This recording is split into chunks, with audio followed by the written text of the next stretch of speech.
नमस्कार दोस्तों, स्वागत है आपका साइबर प्लैटर की दुनिया में, जहां हम साइबर सिक्योरिटी को लाते हैं आपके घर, आपकी भाषा और बिल्कुल उसी अंदाज में जैसा आप सुनना चाहते हैं।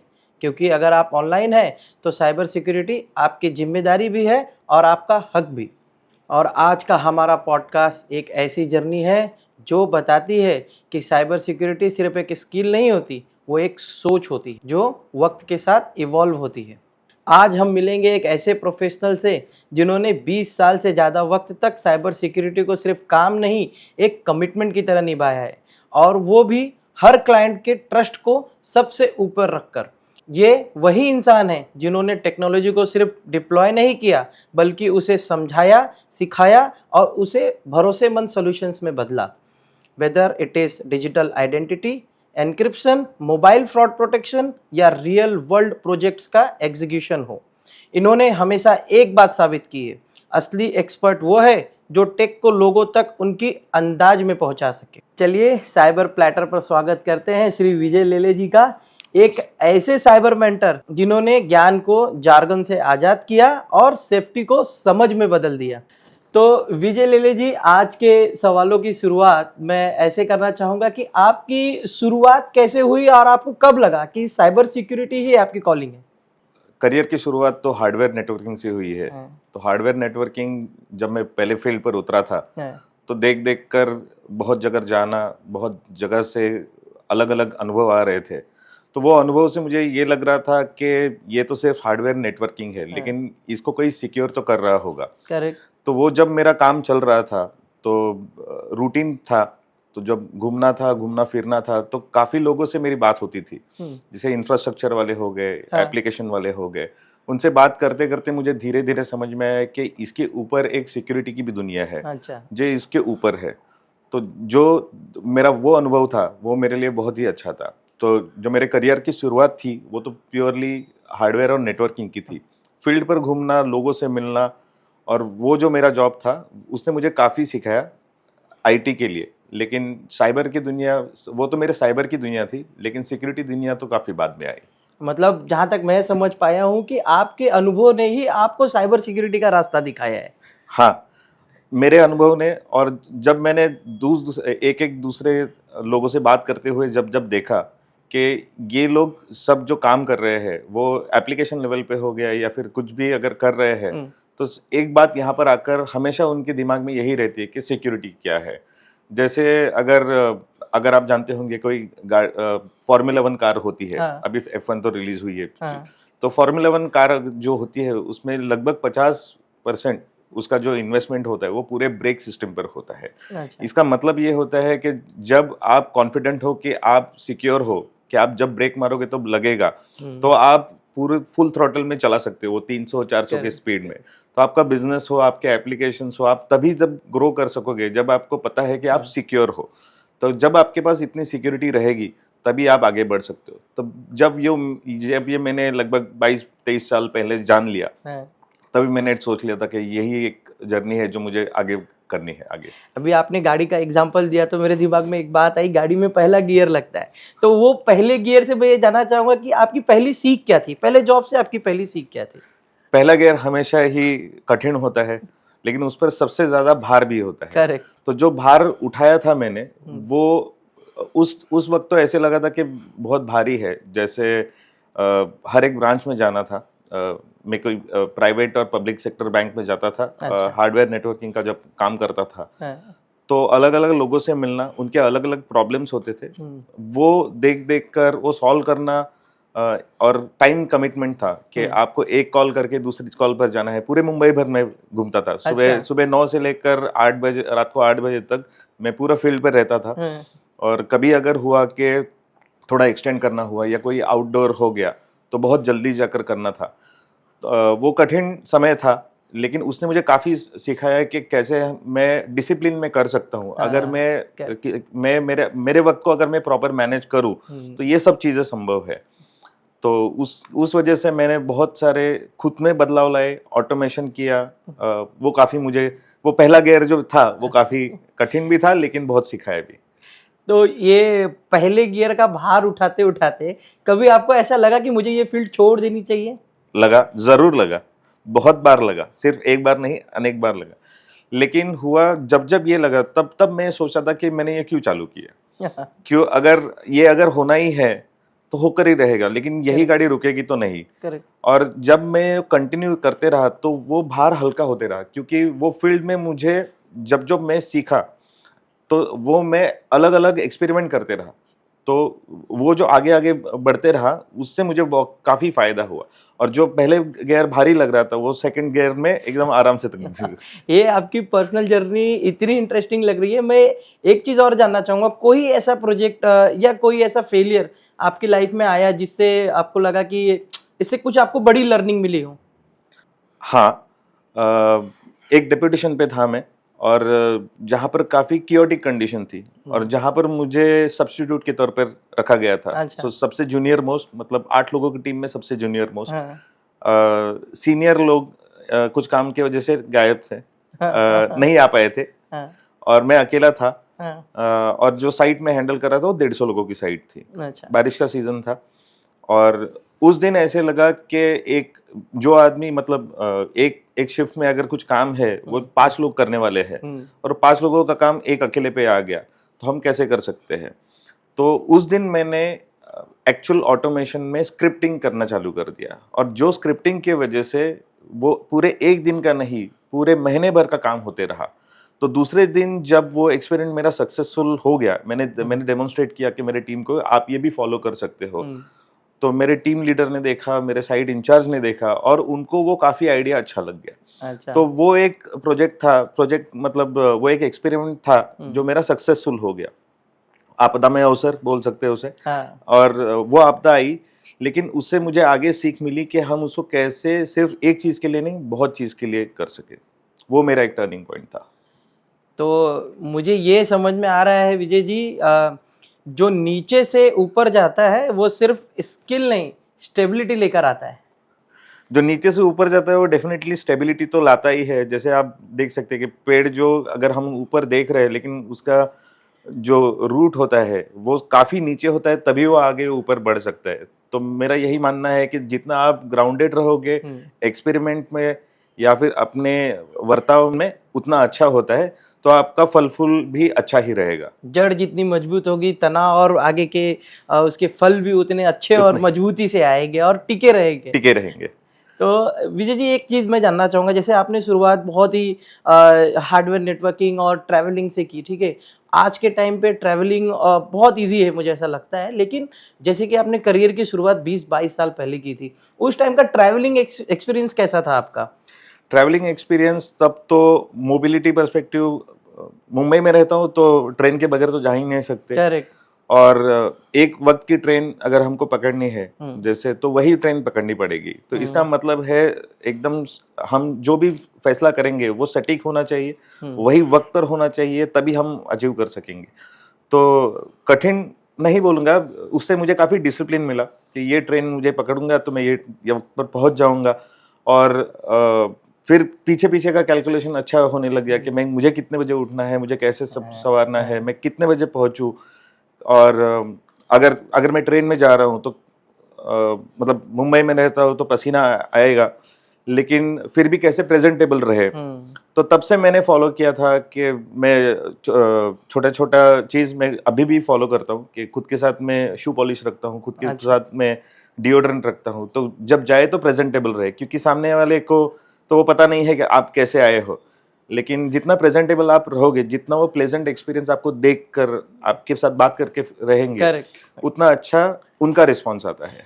तो ये आपकी जो पंक्चुअलिटी है, ये मुंबई की ट्रेन ने आपको सिखा दी या आप करियर की स्टार्टिंग फेज में ही सीख गए थे? ये मेरे स्कूल से ही आ गया था। अच्छा। ऐसे बोल तो स्कूल, क्योंकि मेरा स्कूल काफी डिसिप्लिन फॉलो करने वाले हैं। अच्छा। और उन्होंने जो मुझे सिखाया और जो मेरे मम्मी डैडी ने मेरे सराउंडिंग में मुझे सिखाया, तो डिसिप्लिन पहले से था।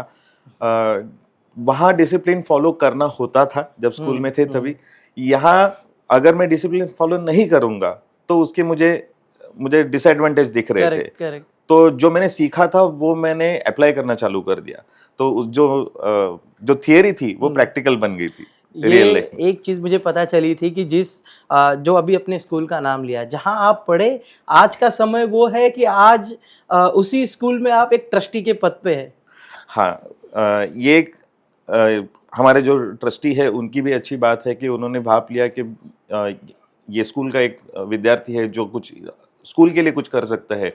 तो उन्होंने मुझे पूछा था कि आप कुछ करना चाहेंगे, क्योंकि आप आईटी फील्ड में है, क्योंकि आप लोगों से कनेक्टेड है, आप कुछ ऐसे सेवा भाव से अगर कुछ करना चाहेंगे। ये एक अच्छा मौका था मेरे लिए भी, क्योंकि पैसे के लिए अगर हम मैं से भागता रहा दौड़ता रहा तो वो तो होते ही रहेगा, लेकिन अगर कुछ सोसाइटी के लिए कुछ करना है तो मैंने सोचा क्यों ना मेरे स्कूल से शुरू करें। बराबर, वो मेरे ख्याल था। तो अभी के वक्त में तो मैं जो स्कूल के लिए आईटी करियर डेवलपमेंट, अच्छा, बिल्डिंग, उसकी जो कमेटी है उसमें मैं अपना योगदान दे रहा हूँ। जिस स्कूल में पढ़ना और आज उसी स्कूल में एक ट्रस्टी पद पर आकर बैठना, ये इतना इंस्पायरिंग बात है मेरे लिए, और मुझे लग रहा है मेरे ऑडियंस के लिए भी होगा कि आप जिस फील्ड में हो, जिस क्षेत्र में हो, उस पे इतनी ऊंचाई पर जाओ कि आपको लोग बुलाए और आपको एक डिसीजन मेकर की तरह उस जगह पर बिठाए। विजय जी, करियर की शुरुआत हो गई, ठीक है, आज एक आप अच्छे और एक जाने माने लीडर के तौर पे जाने जाते हैं। तो मुझे ये जानना था आपसे कि ये लीडरशिप आपने क्या ये आपने चूज किया है या आपको गॉड गिफ्टेड है? ना मैंने चूज किया, गॉड गिफ्टेड हो सकता है, लेकिन मैं मानता हूं कि लीडर हम डिक्लेयर नहीं करते। लीडर तो वो होता है जो लोग कहते हैं कि आप हमारे लीडर हो, तभी हम लीडरशिप कर सकते हैं। लीडरशिप के लिए मैंने कुछ प्रयत्न नहीं किए थे, मैंने सिर्फ इतना किया था कि जो भी मेरे एक्सपीरियंस है, जो भी मेरे एक्सपीरियंस है, जो भी अच्छे बुरे, तो वो मैं हमेशा शेयर करता हूँ मेरी टीम के साथ, मेरे कलीग्स हो, मेरे कस्टमर्स हो, क्योंकि जितना आप शेयर करोगे उतना लोग आपको अच्छा समझेंगे। करेक्ट। क्योंकि अच्छा अगर आप सिर्फ बोलते रहे, अच्छा शेयर करते रहे, इसका मतलब होगा कि ठीक है ये हमेशा ही सक्सेसफुल होता है। करेक्ट। लेकिन अगर आप फेलियर, अगर जैसे मैं शेयर करता हूँ हमेशा कि मैं कहाँ फेल हुआ, आप वो मत कीजिए। तो इसका मतलब ये होता है कि वो आदमी या जो भी फॉलो करने वाला है वो उसको ना करे, उसका वक्त वहां बच जाए। बराबर। इसमें ये और एक मैंने अप्रोच रखा था कि मैं जब भी कभी समय मुझे खाली रहेगा, किसी दिन एक ऐसा हो सकता है कि मैं बहुत ही बिजी हूँ, किसी दिन ऐसा हो सकता है कि मैं बिल्कुल खाली हूँ, तो मैं मेरे टीम को डिक्लेयर करता हूँ कि ये दोपहर के 2 या 4 के बीच में 2 और 4 के बीच में आप मेरे लिए कोई भी मीटिंग सेट कर सकते हैं। अच्छा। आप मुझसे कॉल कर सकते हैं, आपका जो भी प्रॉब्लम है डिस्कस कर सकते हैं। इतना मैंने अप्रोचेबल रखा है। इसका फायदा ये होता है कि टीम को पता होता है कि इस वक्त में अगर इनको मैं फोन करूंगा तो ये मेरे लिए अवेलेबल है, शायद वो हफ्ते का 1 दिन हो या 2 हफ्ते में 1 दिन हो। अप्रोचेबल होना, ये मेरे पॉइंट ऑफ व्यू से मेरा ओपननेस है, लेकिन यही ओपननेस टीम को अच्छा लगता है कि जहां वो मुझे अप्रोच कर सकते हैं, कोई किंतु परंतु नहीं है उसमें। ये डिस्कशन में आपकी लीडरशिप क्वालिटी देखिए, ये डिस्कशन में मुझे एक सीख मिल गई कि फेलियर से पीछे नहीं भागना चाहिए, फेलियर से हमें सीख के आगे बढ़ना चाहिए। सही है। तो विजय जी, मैं एक चीज और आपसे पूछूंगा कि अगर आप कुछ मैसेज दे सके कि एक लीडर में ये क्वालिटी होनी चाहिए हमारे ऑडियंस के लिए, तो ये बहुत ही अच्छा साइबर प्लैटर की तरफ से एक रोल होगा। लीडरशिप पॉइंट ऑफ व्यू तो वही होना चाहिए कि लोग आपकी तरफ अप्रोच हो सके, जब भी वो अप्रोच हो आप उनको सही या गलत नहीं बोलूँगा, जो भी आप उनको सुझाव देना चाहे वो खुले मन से दीजिए। कुछ ये मत कीजिए कि मैं ये नहीं करूँगा, वो नहीं करना चाहिए। ऐसे दीजिए कि वो पूरे उसको ट्राई करे और उनसे फीडबैक लीजिए कि क्या वो उन्होंने जो भी अभी तक सीख दी है, सीखे है, क्या उन्होंने फॉलो किया, और बार बार पूछते रहिए कि और कुछ आपको चाहिए क्या, जिसके वजह से वो काफ़ी आप अप्रोचेबल बनेंगे। और लीडरशिप यही है मेरे हिसाब से। बहुत बहुत धन्यवाद विजय जी, आपकी पर्सनल जर्नी सुन के मैं खुद इतना इंस्पायर हो गया हूँ और मुझे लगता है कि मेरी ऑडियंस भी सुनेगी, आपकी पर्सनल जर्नी से खुद इंस्पायर होगी और अपने अपने फील्ड में एक अचीवमेंट प्राप्त करेगी। अब बात करेंगे उन युवाओं की जो साइबर सिक्योरिटी को करियर बनाना चाहते हैं लेकिन उनको क्लैरिटी नहीं है। तो विजय जी, मैं आपसे ये जानना चाहूँगा कि टेक्निकल वर्सेस स्ट्रेटेजिक किस जगह पे फोकस करना चाहिए अगर साइबर सिक्योरिटी में एंट्री करनी है हमारे आज के युवाओं को? मेरे हिसाब से टेक्निकल ज़्यादा होना चाहिए, क्योंकि अगर आप टेक्निकली बहुत ही उसके डीप में जा सकते हो तो आप स्ट्रेटजी भी उसके अराउंड बिल्ड कर सकते हो। अच्छा। तो टेक्निकल नॉलेज होना ये तो बहुत ही इम्पोर्टेंट है, लेकिन धीरे धीरे उसको स्ट्रेटेजिकली कन्वर्ट करना चाहिए। जैसे कि पूरे आप टेक्निकल अगर रहोगे और टेक्निकली आप बहुत कुछ अच्छा काम कर सकते हो, लेकिन स्ट्रेटेजिकली वो अगर बिजनेस अलाइन नहीं है, बहुत ही रेस्ट्रिक्टिव अगर हो रहा है, तो वो टेक्नोलॉजी को एडॉप्ट भी नहीं करेगा। तो ऐसा काम होना चाहिए, या टेक्नोलॉजी ऐसे डिप्लॉय या फिर कन्विंस होने चाहिए सामने वाले कि ये उनके लिए ज़रूरी है, अगर करेंगे तो क्या एडवांटेज होगा उनके लिए। तो स्ट्रेटेजिक स्किल्स भी इम्पोर्टेंट है। टेक्निकल मैं तो कहूँगा कि अगर आप एक कोई डोमेन अगर आप जानते हैं तो आप उसमें डीप जाइए, उसके अलाइन कोई दूसरे डोमेन रहेंगे तो उसका नॉलेज भी रखिए, क्योंकि साइबर सिक्योरिटी बहुत ही बड़ा डोमेन है। एक आदमी सब में नहीं काम कर सकता, लेकिन जो अगर आप एक डोमेन में अगर आपने एक्सपर्ट है तो आप उसमें पूरे डीप जा सकते हैं। उसमें आप पूरा टेक्निकल रहिए, स्ट्रेटेजिकली दूसरे जो डोमेन है उसमें आप स्किल डेवलप कर सकते हैं। अपने डोमेन एक्सपर्टीज बनने का मतलब मैं ये समझ रहा हूँ कि अगर मैं किसी रोड पे जा रहा हूँ, ठीक है, लेकिन अगर एक छोटा सा जानवर रास्ते में आता है तो मैं हॉर्न दे दे के उसे परेशान कर सकता हूँ या बोल सकता हूँ जल्दी हटो। लेकिन एक इंडस्ट्री एक्सपर्ट या कोई एक शेर रास्ते पे जाता है तो मेरी खुद की हिम्मत नहीं होगी कि मैं हॉर्न दे के उसे डिस्टर्ब करूँ। तो वैसे ही मुझे भी इंडस्ट्री एक्सपर्ट बनना है ताकि मुझे उस चीज़ का अच्छे से नॉलेज हो और कोई मुझे हॉर्न देने वाला ना मिले। सही। और ये भी है कि अगर आप इंडस्ट्री अगर डोमेन वो आप बहुत ही एक्सपर्ट रहेंगे तो आप जो बोल रहे हैं उस पर आपको तो विश्वास होगा ही, लेकिन जब आप कस्टमर होंगे, आपके बिजनेस पार्टनर होंगे या फिर आपके कलीग्स होंगे, वो आप पर विश्वास रख सकते हैं। तो टेक्निकली अगर आप बहुत ही साउंड है तो ये संभव है। और एक्सपीरियंस इसमें बहुत, और स्ट्रेटेजिकली आप उसको कैसे कन्वे करना है, किसके कौन से भाषा में बोलना है, कब उसको सही समय पर बोलना है, और क्या ये चीज़ बोलनी है या नहीं है, ये भी एक स्ट्रेटेजी। कभी कभी ये भी होता है कि हम बहुत ही टेक्निकल हो जाते हैं और हमें पता होता है कि ये अगर हम इसके आगे बढ़ गए तो ये सक्सेसफुल हो जाएगा, लेकिन इसके कुछ गलत भी अगर हो सकते हैं रिजल्ट। तो अगर रिजल्ट गलत होने वाले हैं तो आप पहले बोल दीजिए कि ये रिस्क है। वो एक स्ट्रेटेजिक स्किल होता है, लेकिन वो तभी आ सकता है लेकिन जब आप डीप टेक्निकल हो। विजय जी, मैं आपसे एक और रिक्वेस्ट करूंगा कि कोई ऐसी 3 स्किल जो आपको लगती है कि अगर ये आज का हमारा यूथ इस पे फोकस करता है तो उसकी एंट्री जल्दी और आसानी से साइबर सिक्योरिटी में हो सकती है। साइबर सिक्योरिटी डोमेन की अगर मैं बात करूं तो उसमें अभी तो हम सब जानते हैं कि बहुत ही एआई रिलेटेड हो रहा है। तो जो एआई के डेवलपमेंट है, एआई के टूल्स है, उस पर अगर ज़्यादा फोकस करें। एआई की सिक्योरिटी है, वो एक दूसरा डोमेन है, वो स्किल है जो खुद को मतलब एडॉप्ट करना चाहिए एक youth point of view. And तीसरी इम्पोर्टेंट चीज़ है कि आप उसको कैसे प्रोजेक्ट करें, क्या वो सही अलाइन है। बहुत सारी आपको मार्केट में कोई भी टेक्नोलॉजी के बहुत ऑप्शंस मिलेंगे। एक ही काम करने वाली बहुत सारी कंपनियां हैं, एक ही कंपनी के बहुत सारे प्रोडक्ट्स भी आते हैं, लेकिन उसमें से सही चुनाव करना ये बहुत इंपॉर्टेंट है। तो वो जो एक पॉइंट ऑफ व्यू है, वो एक स्किल आपको, मतलब मैं बोलूँगा कि वो एक खुद या तो डेवलप कीजिए या तो देखिए कि कोई सामने वाले कैसे उसको चूज कर रहे हैं। बहुत बहुत धन्यवाद विजय जी, आपने जो 3 स्किल्स बताए हमारे दर्शकों के लिए बहुत ही लाभकारी होंगे। और मैं इसको थोड़ा सा एक एक्सप्लेन करना चाहूँगा हमारे दर्शकों को कि हमें ये जो 3 स्किल्स विजय जी ने बताए हैं, पहला आर्टिफिशियल इंटेलिजेंस की जो स्किल्स होती है वो खुद में डेवलप करनी है।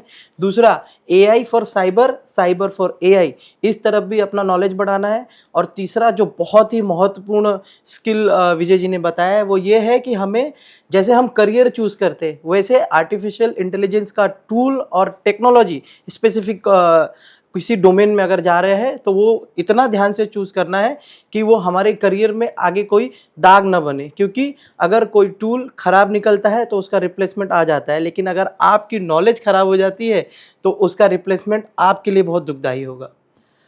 विजय जी, अगला क्वेश्चन मैं तैयारी रखा था आपके लिए कि मुझे सर्टिफिकेशंस या रियल प्रोजेक्ट एक्सपीरियंस क्या चुन के आगे बढ़ना चाहिए? देखा जाएगा तो दोनों ही इम्पोर्टेंट है, अच्छा। लेकिन आप कौन से पड़ाव पर है वो बहुत मैटर करता है। जैसे आप सर्टिफिकेशन अभी पहले कर लिया और अगर आपको रियल वर्ल्ड एक्सपीरियंस नहीं है तो वो सर्टिफिकेशन सिर्फ एक अचीवमेंट ही आप मतलब अपना प्रिंट करके रख सकते हैं, उसके अलावा आप पेपर पड़ा हुआ है। लेकिन वो अगर आप इम्प्लीमेंट प्रॉपर कर पाए, वो आप उसको अगर आप उसको यूज कर पाए तभी वो फायदा होता है। रियल वर्ल्ड एक्सपीरियंस इससे भी ज्यादा ऊपर है, क्योंकि रियल वर्ल्ड एक्सपीरियंस में आप वो चीजें सीखते हो कि जो करनी चाहिए, जो नहीं करनी चाहिए जो आपने कर दी, और उसको आप किसी और के साथ शेयर कर सकते हो, जो सर्टिफिकेशन के ऊपर जा सकते हैं। मैं कहूंगा कि अगर यूथ अपनी जर्नी स्टार्ट कर रहा है तो जितना आप रियल वर्ल्ड एक्सपीरियंस ले उतना अच्छा है। सर्टिफिकेशन आप उसके पैरेलल करते रहिए, जो भी आप सर्टिफिकेशन करना चाहेंगे उसके अराउंड ही आपका काम होना चाहिए। ऐसे नहीं कि आपने एक सर्टिफिकेशन कर लिया और आपका काम कुछ और है, वो नहीं चलेगा। अदरवाइज आपने 2 व्हीलर सीख ली और आप हेवी व्हीकल का ड्राइविंग लाइसेंस लेना चाहेंगे, वो नहीं हो सकता। आपको वही करना चाहिए जो आपका रियल वर्ल्ड एक्सपीरियंस है, और जहां आपको सर्टिफिकेशन मिलेगा तो वो कुछ काम का होगा। मतलब जहां मुझे करियर बनाना है उसी से रिलेवेंट सर्टिफिकेशन करके मुझे आगे बढ़ने चाहिए। और दूसरी और एक बात ये भी है कि अगर आपने कुछ अच्छा सर्टिफिकेशन कर लिया है तो आप उसी में आगे बढ़ते रहिए। वरना क्या होगा कि जैसे सर्टिफिकेशन के लिए बहुत सारा समय देना पड़ता है, आपके काम के अलावा, काम के पहले, काम के साथ, काम होने के बाद भी उसके लिए पैसे भी लगते हैं। तो आप ये सब चीजें अगर इन्वेस्ट कर रहे हैं तो उसका अगर वो प्रॉपर रिटर्न या विनियोग होना चाहिए तो आपको वही काम आगे बढ़ना चाहिए। ये आपने जो तीसरे स्किल का सुझाव दिया था, मैं उसी से रिलेट करना चाह रहा हूँ कि चूज करना, जो एक स्किल चूज करना है वो अपने में इम्प्लीमेंट करना बहुत जरूरी है, उसी को चूज करके उसके साथ आगे बढ़ना चाहिए। जैसे मैं गाड़ी का फैन हूँ तो मैं यही एक एग्जांपल फिर से दूंगा। अगर आपने हेवी व्हीकल का अगर ड्राइविंग लाइसेंस ले लिया है तो आप अगर लाइट वेट मोटर व्हीकल चलाएंगे तो जो मेहनत या फिर स्किल आपने वहां डेवलप किया है, वो मेहनत और वो स्किल आपका अभी कुछ काम नहीं आएगा, और वो सर्टिफिकेशन भी कुछ काम नहीं आएगा। तो इससे अच्छा अगर आप वहां तक वो सर्टिफिकेशन या फिर लेवल तक गए हैं तो आप उसको परस्यू कीजिए, उसके हायर कुछ जाइए, तो वो आपका प्रोग्रेसिव रहेगा करियर। बहुत बहुत धन्यवाद विजय जी। ये तो वही बात हो गई कि क्या इजी है करने के लिए और क्या सही है करने के लिए, ये चूज करना बहुत जरूरी है, क्योंकि प्रकृति का खेल ऐसा है, जो इजी होता वो सही नहीं होता है और जो सही होता है वो इजी नहीं होता। विजय जी, मेरा अगला सवाल ये है कि आपने अपनी टीम को समय समय से, जैसे जैसे एक्सपीरियंस बढ़ते गया, जैसे जैसे ज़्यादा एक्सपीरियंस वाले लोग भी आपके पास आते गए, तो मुझे ये जानना है कि उनको आपने मेंटर कैसे किया और क्या लीडरशिप स्ट्रेटेजी आपने अपनाई ये टीम संभालने के लिए?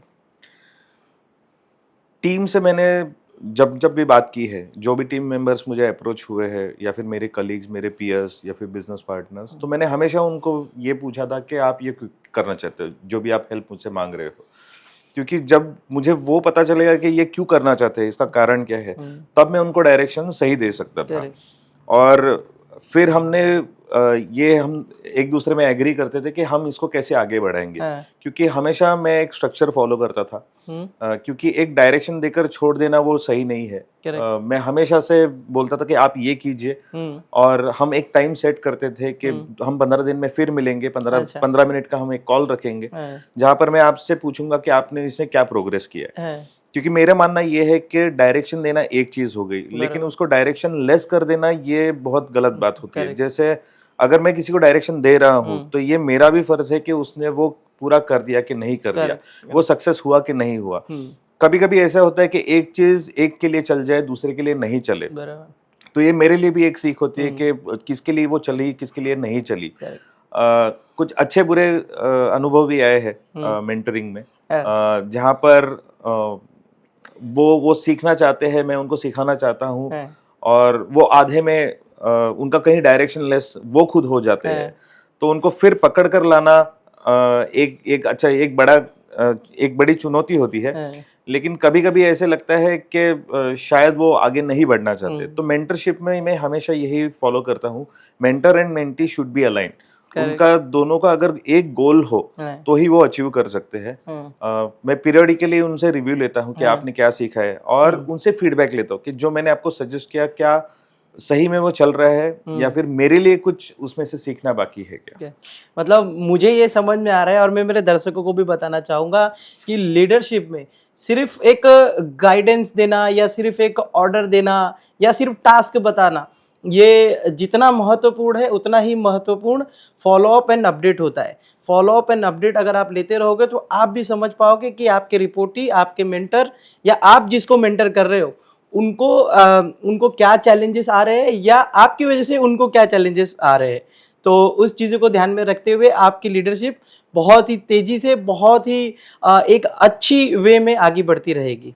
विजय जी, थोड़ा सा अब टेक्निकल ड्राइव करते हैं और आपके जो एक्सपीरियंस है उसका फ़ायदा उठाकर आपके बातचीत करके आपसे मैं मेरे दर्शकों का भी ज्ञान बढ़ाना चाहूँगा। तो पहला सवाल मेरा ये है कि मोबाइल फ्रॉड प्रोटेक्शन और आइडेंटिटी एक्सेस मैनेजमेंट के बारे में आप क्या राय रखते हैं?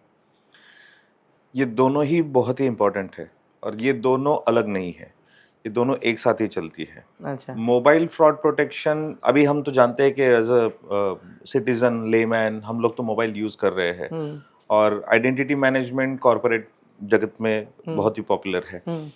लेकिन अगर आप देखेंगे तो ये दोनों एक सिटीजन के लिए, एक नागरिक के लिए, एक नॉर्मल लेमैन के लिए, सबके लिए एप्लीकेबल है।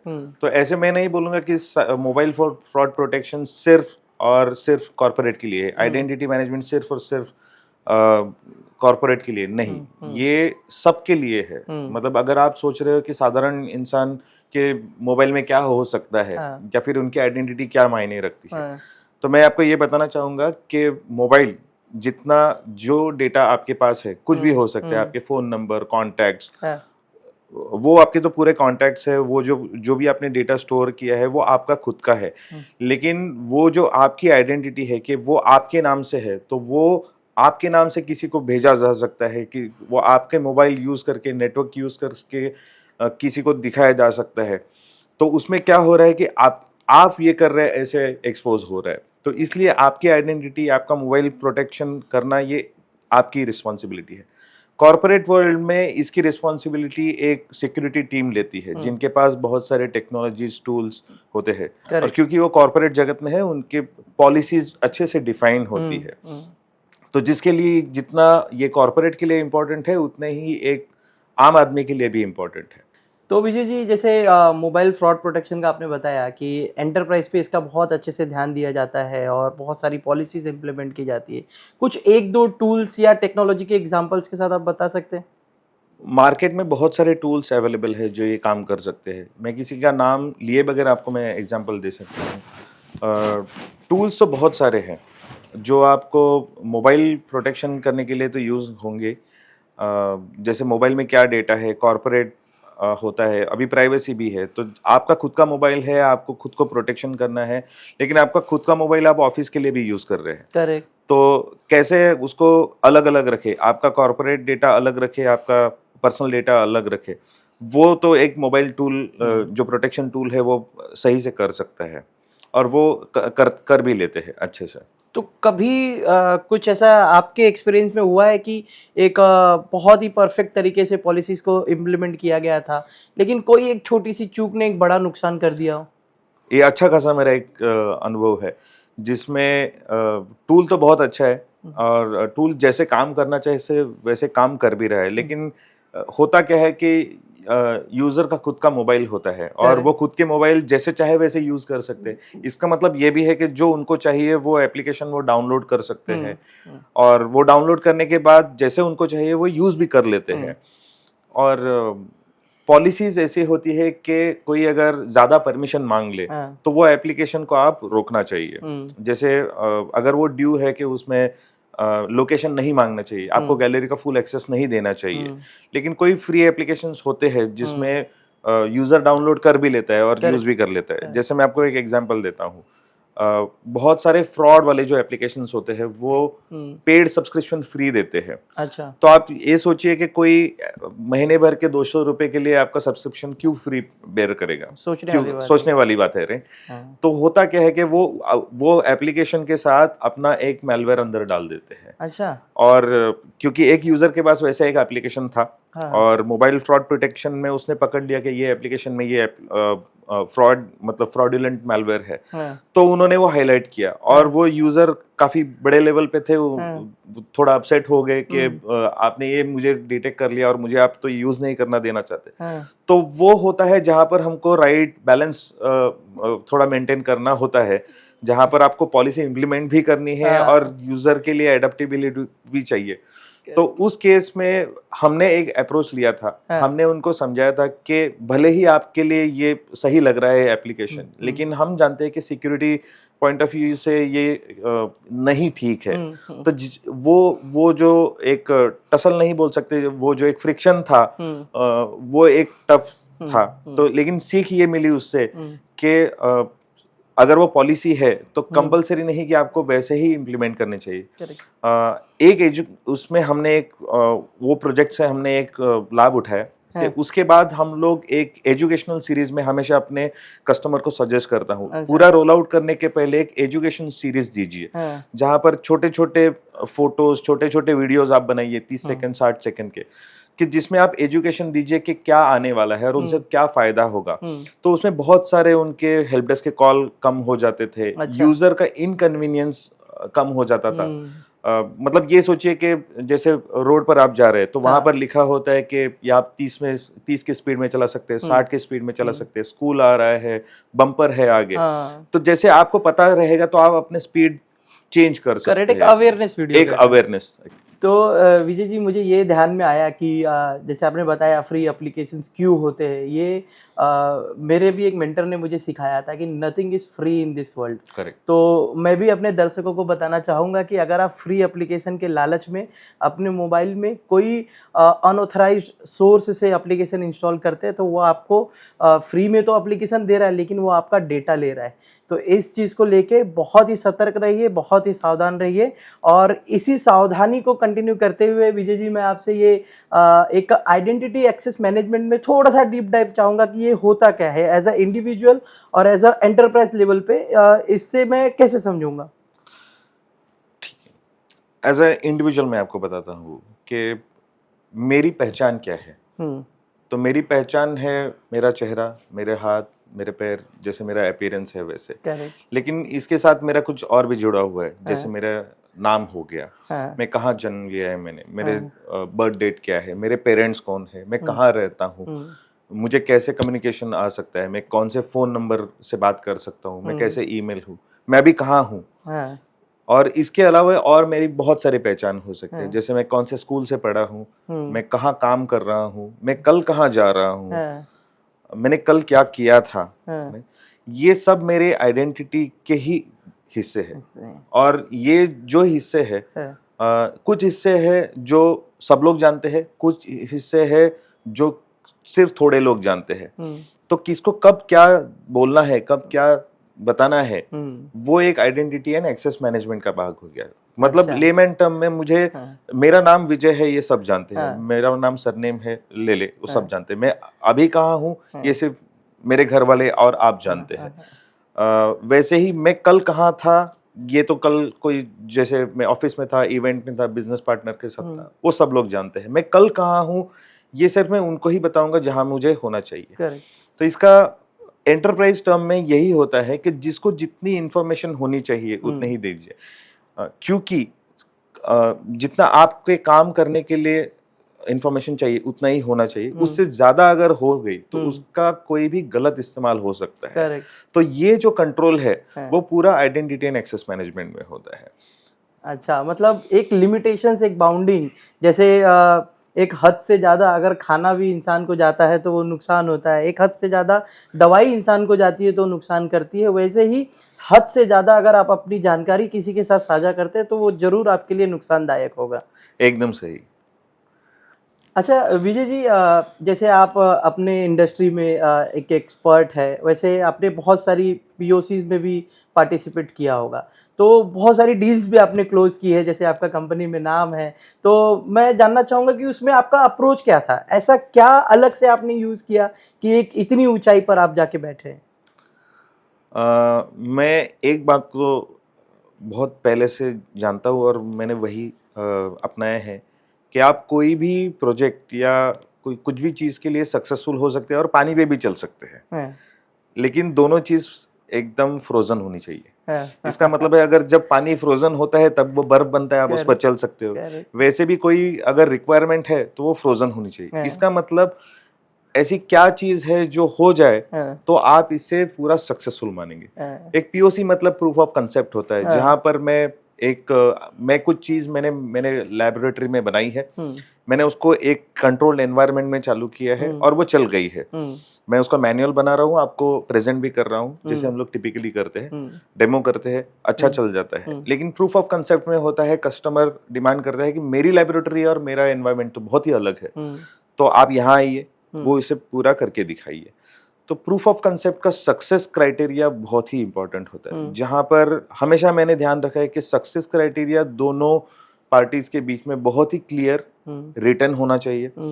कौन क्या देखेगा, किसकी क्या डिपेंडेंसी है। जैसे मैं अगर आपसे कुछ मांग रहा हूँ, वो अगर आपने सही समय पे नहीं दिया तो ये पीओसी थोड़े ज्यादा समय के लिए हो सकती है।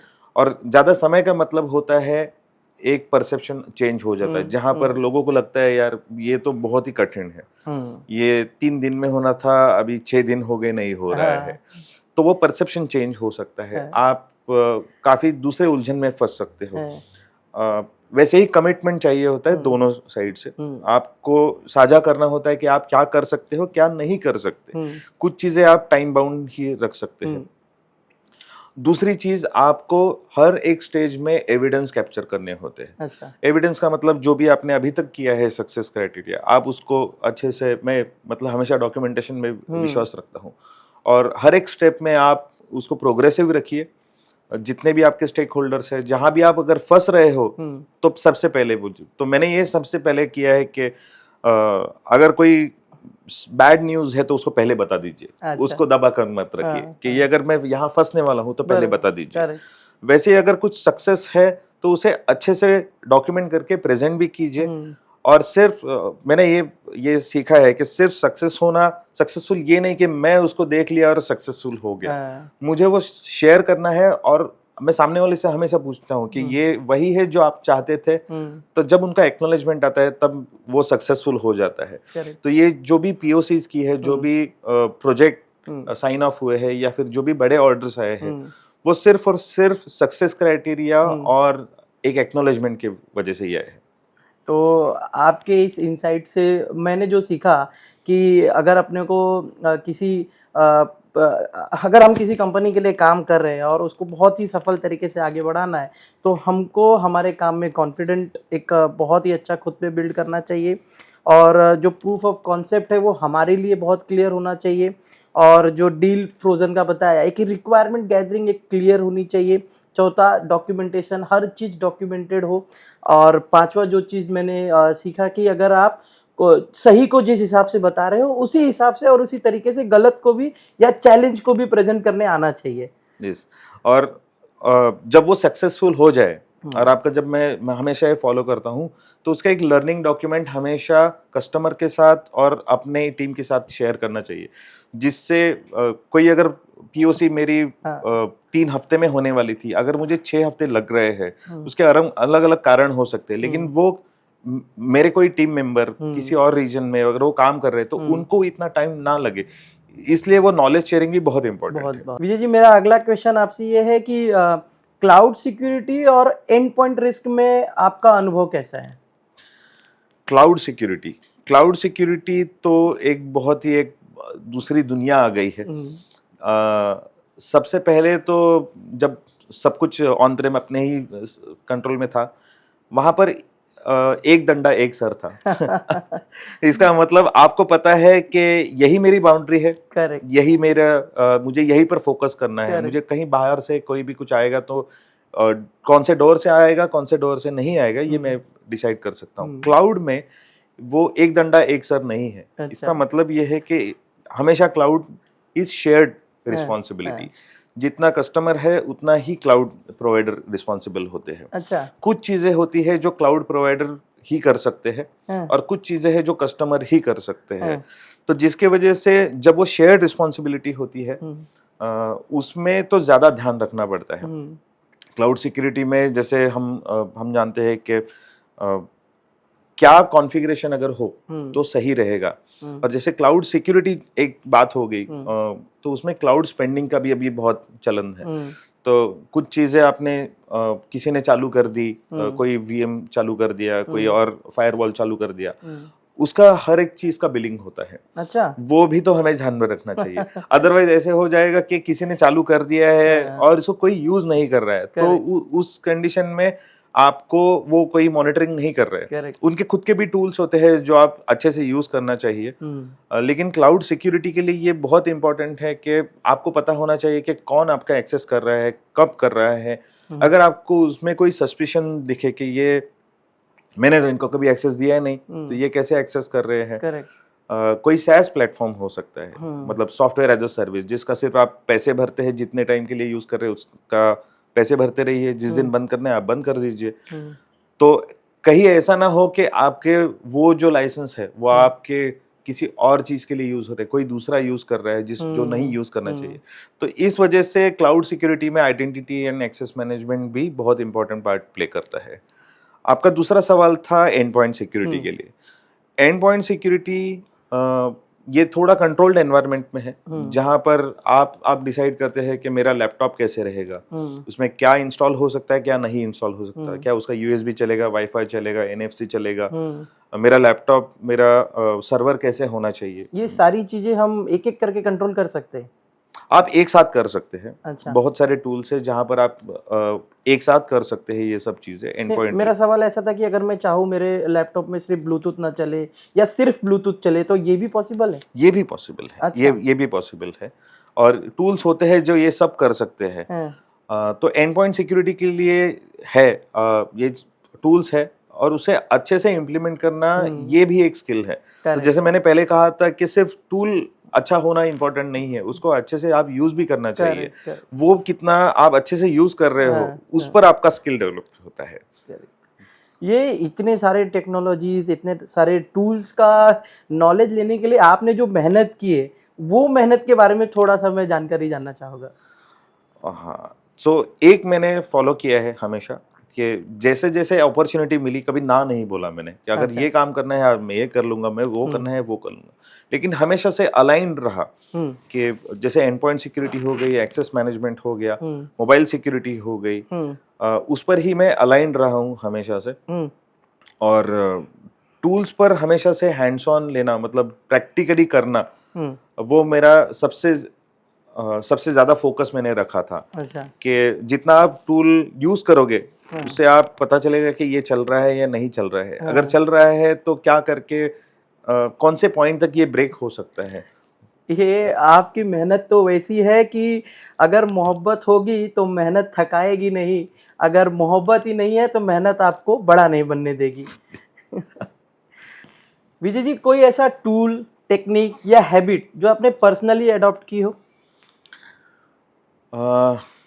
तो मैंने हमेशा से जो इनबिल्ट टूल होते हैं विंडोज के या फिर मैक के, वही यूज किए हैं। मैं हमेशा से रिटर्न में विश्वास रखता हूँ। हैंडबुक अपने पास रखता हूँ, कुछ भी जो चीज़ है वे रिटर्न में रखता हूँ। मेरी एक हैबिट है कि मैं बहुत ही एक्सपेरिमेंट करता हूँ टूल के साथ, टेक्नोलॉजी के साथ, उसे ट्राई करता हूँ। अगर वो सक्सेस हुई तो मैं उसको रिपीट करता हूँ। अच्छा।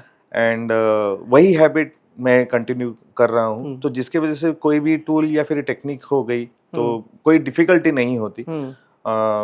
और शेयरिंग तो हमेशा से जो भी मैंने अभी तक, अगर वो रिटर्न में कुछ मैंने अगर आज नोट कर लिया कि ये पॉइंट मेरा अच्छा चल गया है, तो मैं उसको ट्राई करूंगा, रिपीट करूंगा, और एज अ कस्टमर के साथ या मेरे टीम के साथ में वो हमेशा से मैं शेयर करता हूँ।